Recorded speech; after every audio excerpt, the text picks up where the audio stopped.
Why, hello there. My name is Angelica. So I take it that you're interested in a Choose Your Path personality test. Is this correct? Perfect. You've come to just the right person then. In any case, I want you to just take a deep breath in and out.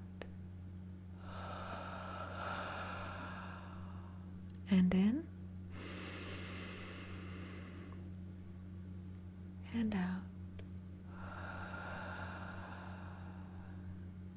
I'm going to paint a picture for you inside your mind. You can keep your eyes open or closed, however you'd like, but either way, I'd like you to maintain focus. I'd like you to really just sink into your body, relax your shoulders, allow the weight of your spine to just lift into the clouds. Allow the weight from your lower back, your bottom, to just feel nice and free. Allow your legs to just dangle loose. And let there be a radiating ball of light from the base of your skull that just fills your body with a very warm, radiating light. Now, as I paint this picture for you, I want you to really just immerse yourself in the scene. This narration is called The Village of Mirrors. Are you ready? Do you consent? Great. Let us begin. You awaken in a quiet valley where everyone's inner nature shapes the world around them. As you explore, your choices alter the story. So whatever choices you make, that's going to reroute the story, revealing your deeper instincts, motivations, and values. And at the end, I will explain what your choices mean about yourself. Are you ready? Okay. The crossroads. You awake to find yourself standing at a stone crossroad under a dawn sky. A wooden sign points 3 ways before you.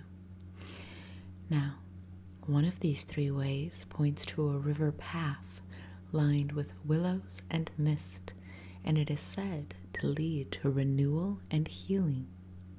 The second trail leads to a mountain, steep and challenging, but at the top of the mountain, it holds many promises of wisdom and of perspective.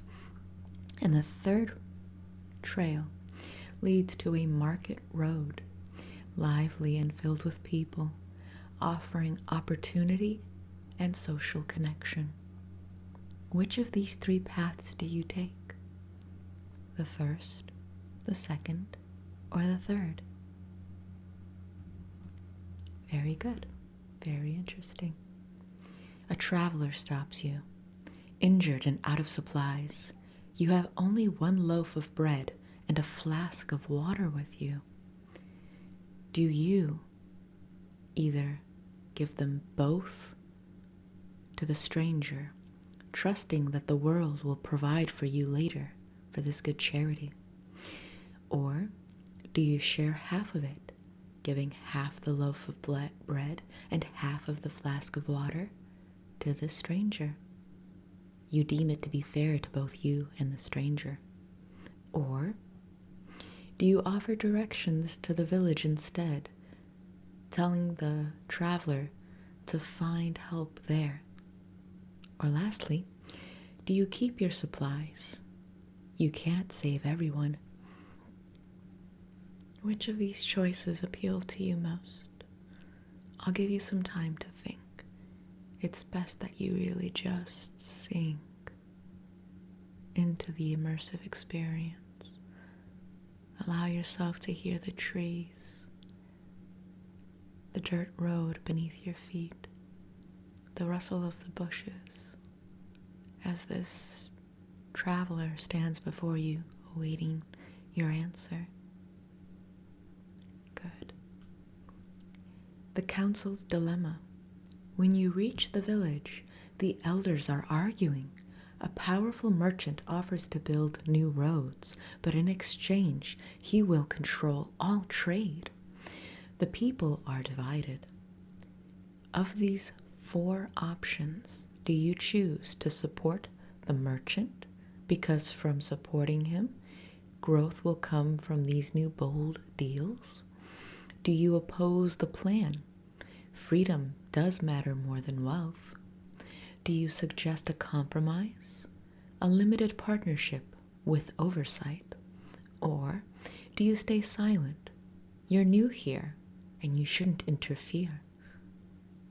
I'll give you some time to think about it.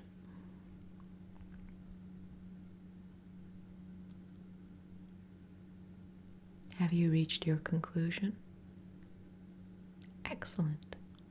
And what have you decided? Okay.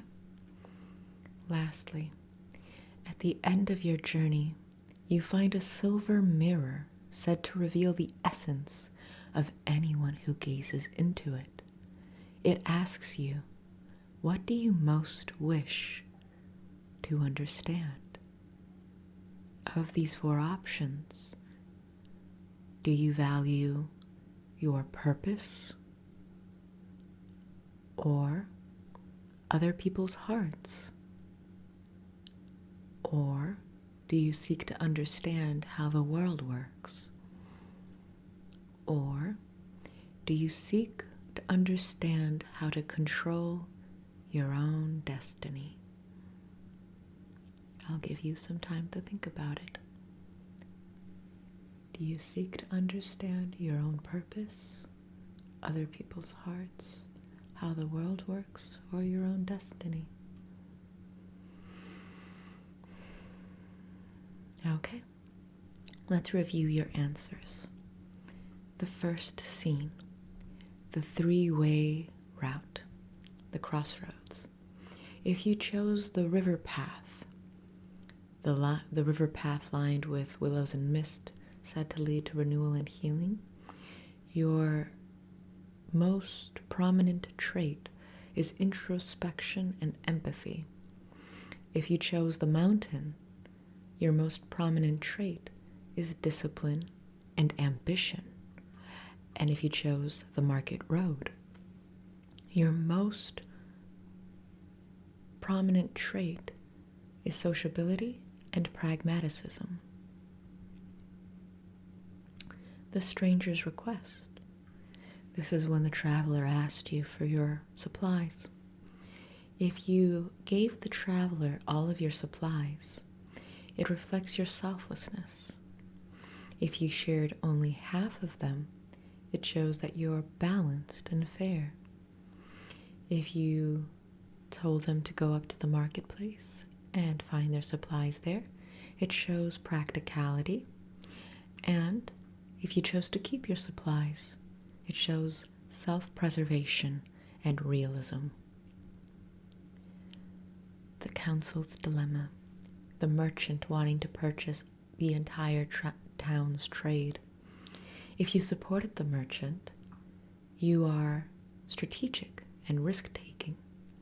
If you opposed the plan, you are idealistic and independent. If you suggested a compromise, you're diplomatic. And if you stayed silent, you're cautious and neutral. And as for the mirror, if you chose to understand your purpose, you are meaning-driven. If you chose to understand other people's hearts, you are empathetic or empathic. And if you chose to understand how the world works, you are analytical. And if you chose to understand how to control your own destiny, you are power-oriented. Now, if most of your answers fell in the first category, then you are a very idealistic person, someone who could be defined as a healer, an empathic, selfless, and guided by meaning person. If most of your answers fell in the second category, then you are a balanced diplomat, You are fair, cooperative, and thoughtful under pressure. If most of your answers fell underneath the third category, you are strategic and realistic, practical, analytical, and results oriented. And lastly, if most of your answers fell in the third category, you are independent and a survivor, self-reliant, resilient, and protective of your boundaries.